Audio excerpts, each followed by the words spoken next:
Welcome to Iceland. It's currently Friday the 9th of December and we've just been in Reykjavik this past week hosting the world premiere screening of Holmlands' latest film, Seeking Asgard: Ski Life Stories from Iceland.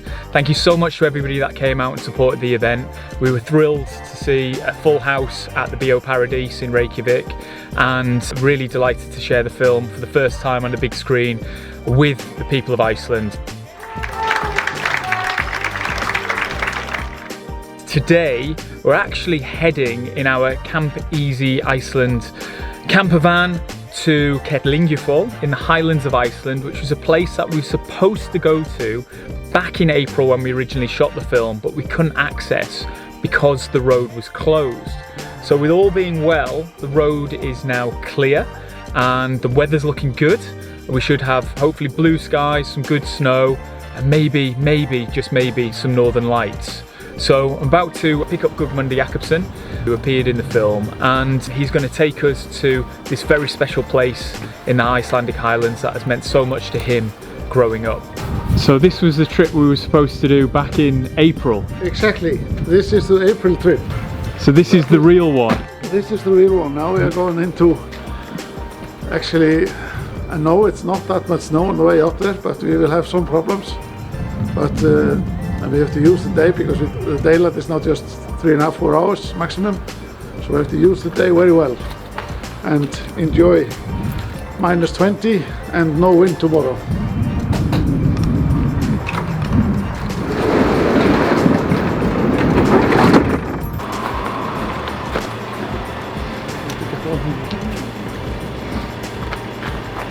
Cameras. I'm gonna have them close to me. Do you have an extra tripod? Do you have an extra tripod?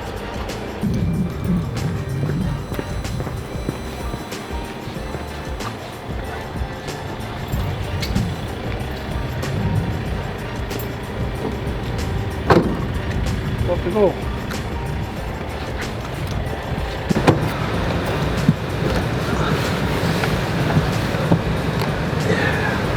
Now we are headed to Kerlingarfjöll.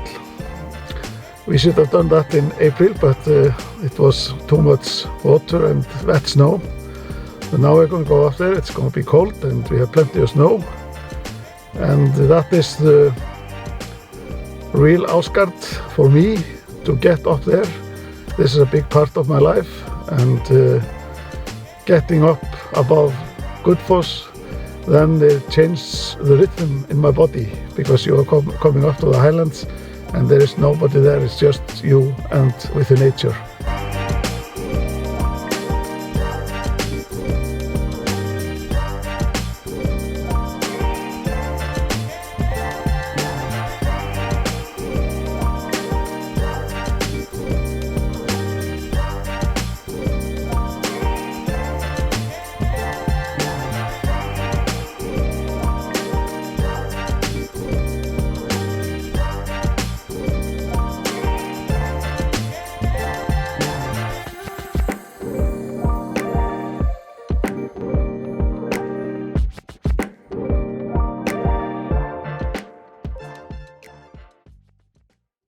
There are a few things that you have to think about before you go up to the highlands. There's no shops there are no gasoline stations.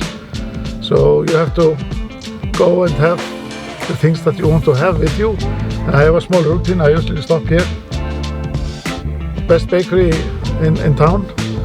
And you can gas up. You have a grocery store here and you have a liquor store. So basically you have everything. If you have the clothing with you, the rest is here.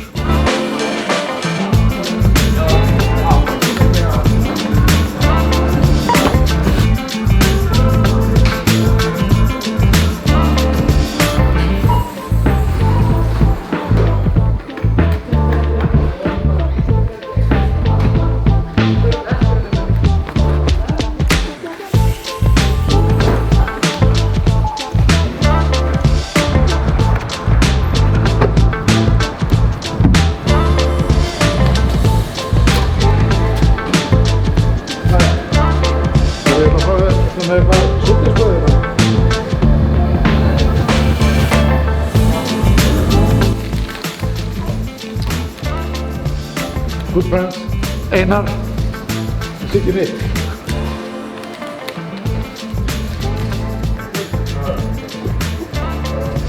Iceland famous for hot dogs. I don't know, they are good. Because of the president of the United States. Yes, Clinton. What did he do? Did he bring them over here or? He was here visiting, and he was walking through the shop who was selling hot dogs, and the woman who was selling hot dogs, we called him and asked, do you want some hot dog? Hey Clinton, you want hot dog? What? Yeah, okay. So it's for picture and eating it all over the world.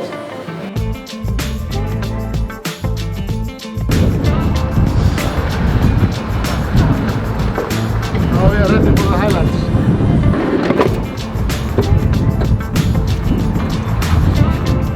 Now we are ready to go.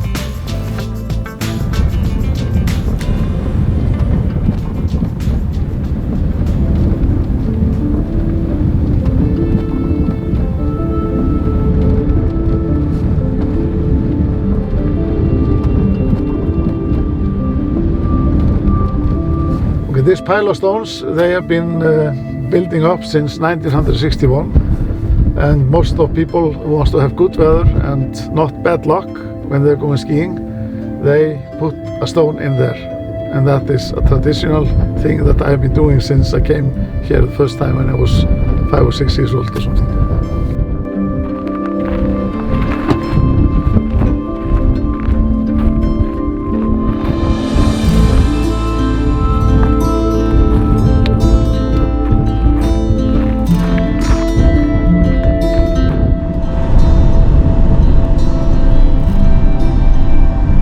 Straight. Let's give a little bit more gas.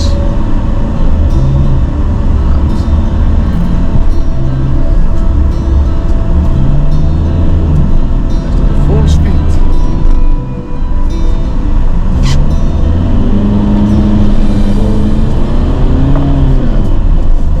Here on the left hand side, because it's much more snow, because the wind has been drifting this way. Can you put the highlights on? The higher one? I've got them. Yeah, this one. Yes. This is better. And just go full speed. Full speed. Yes. Full speed. Cameron, how is it?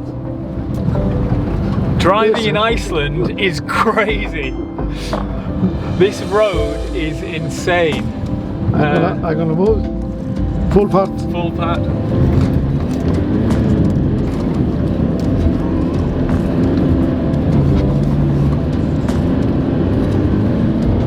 And you were saying? Yeah, just what? This is madness.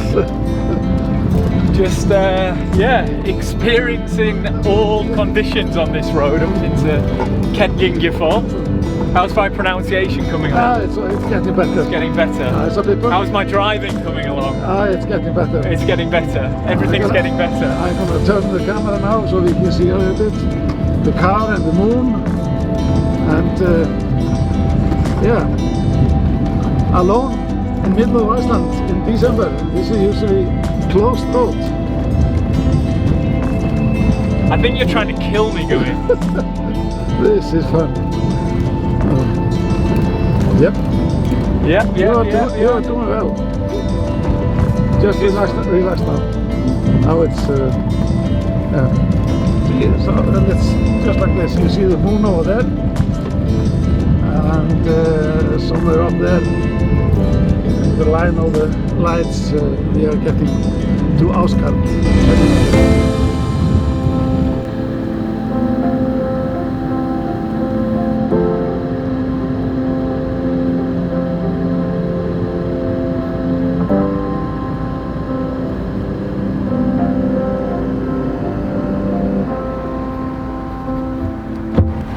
What a view!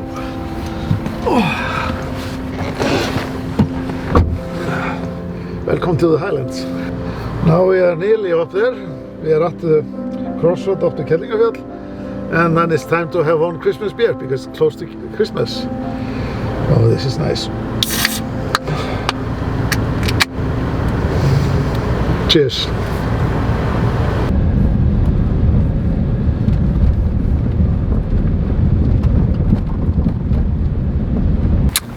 So we made it up to Kerlingarfjöll, up that crazy mountain road, but a lot of our stuff didn't quite survive the journey in the same way. Have a little look in our van here. Yeah, everything's gone everywhere. It's all gone a bit Roller coaster road. all gone a bit crazy on the roller coaster road, but we made it. So the place that we're staying here in Kerlingarfjöll isn't even finished yet. The hotel is still under construction and won't be open until summer 2023. So we're getting real behind the scenes kind of access. So I'll give you a little bit of a look around. And yeah, as you can see, it's a bit of a building site at the moment. Still lots to do for it to be ready in time for next year.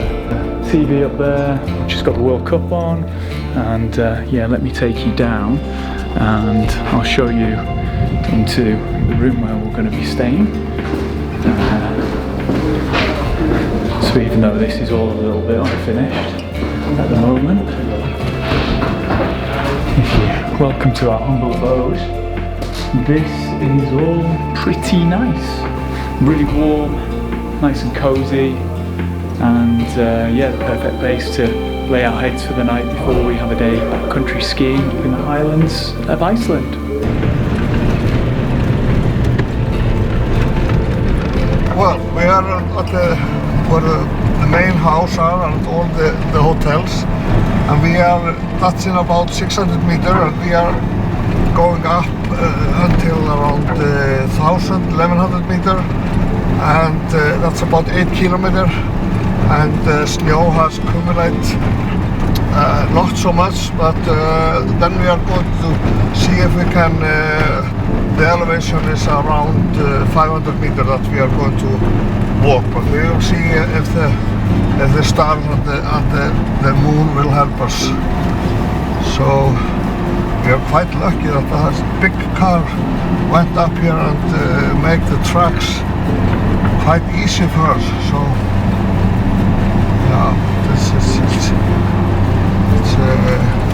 it's not so much problem to go up to the ski area.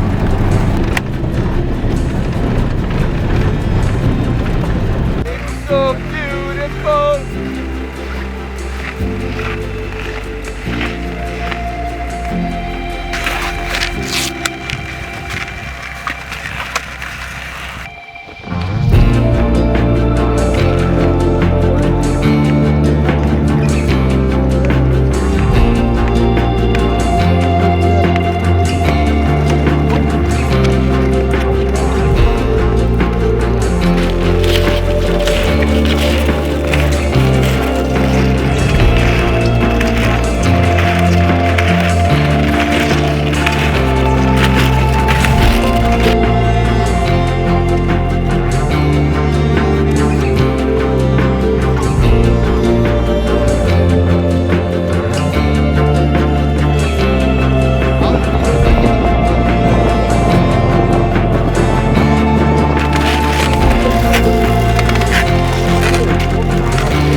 night skiing in Kerlingarfjöll.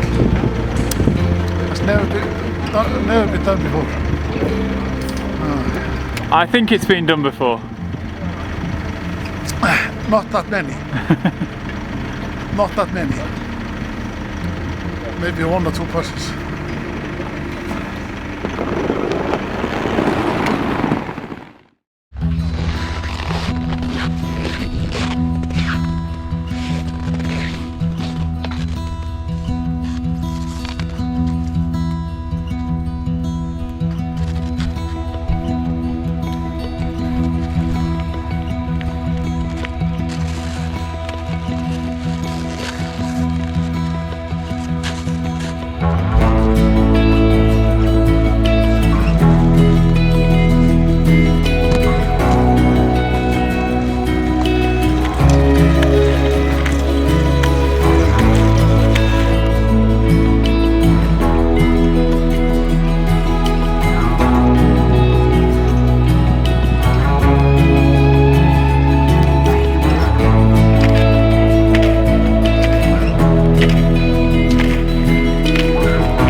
thing here in Kerlingarfjöll is that when you come ski touring, you actually can ski right down to some sulfuric hot springs, which I believe is one of only 2 places in the world where it's possible to do that.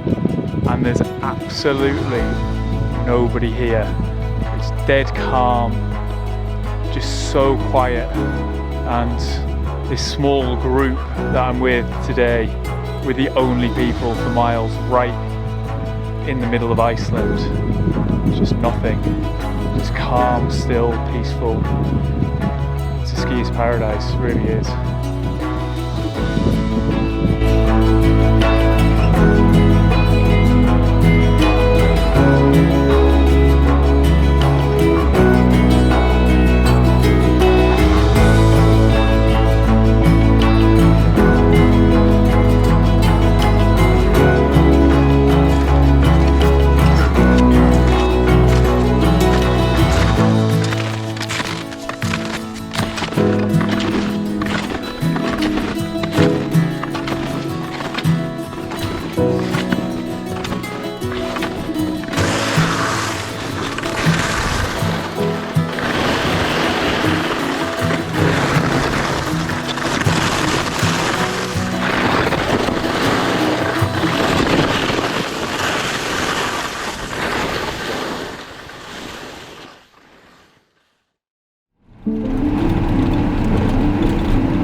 Everywhere's like a photo, picture postcard view. I had trouble last weekend to go home because I need to stop so many times. It took me about, usually take 4 hours, but that was 6 hours to drive. I was always stopping because there's always a new mountain with a beautiful red.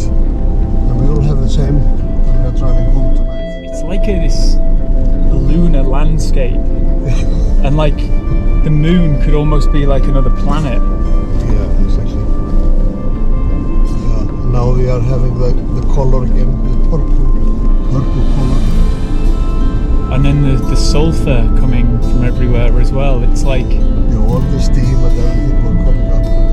But, it's like skiing back in time. Yeah. It's like going in the time machine before, when everything, you know, is just forming anew, and putting on a pair of skis. Yeah, exactly. And experiencing the sport in like a totally different way. This is my favorite.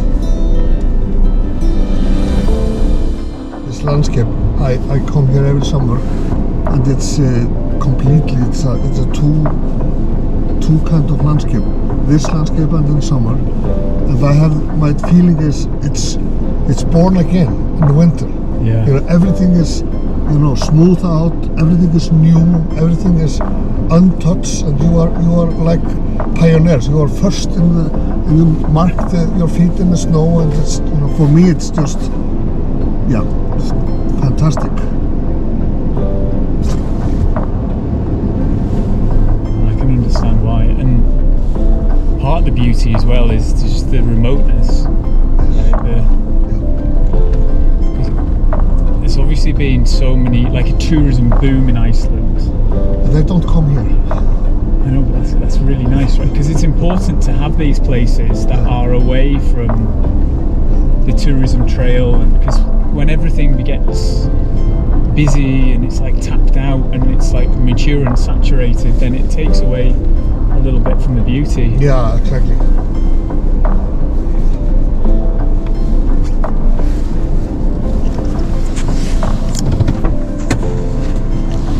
You have to take a photo.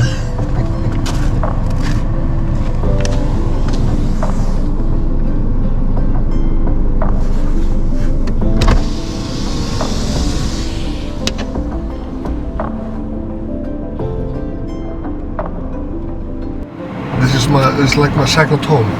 When I was around 3-4 years old, we were staying here with our parents, and we could run all over the place here from 3 to 12-13 years old, and this is, you know, this was just exploration all around here. It was new thing every day, and the difference in growing up child today is we were just go out and play, and this was our playground. Today you would never do that with your kids, let them play in the river, and this is just, yeah. And for me to come here, it's just, you know, really close to my heart, and I'm really coming home when I come and see the mountain, and especially when the silhouette of the mountain start to emerge like we are seeing today, then I'm coming home, because in a different angle it's more like a cluster, but when you see it from the west to the east, then the silhouette of the mountain Kerlingarfjöll, it's just stand out, and that's when I'm home.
Kerlingarfjöll has so much role in my life, and has been so connected, but there's always something special about Kerlingarfjöll, and to come up there and be there, usually you don't want to go back to Reykjavik, just stay one more day, especially if it's good weather.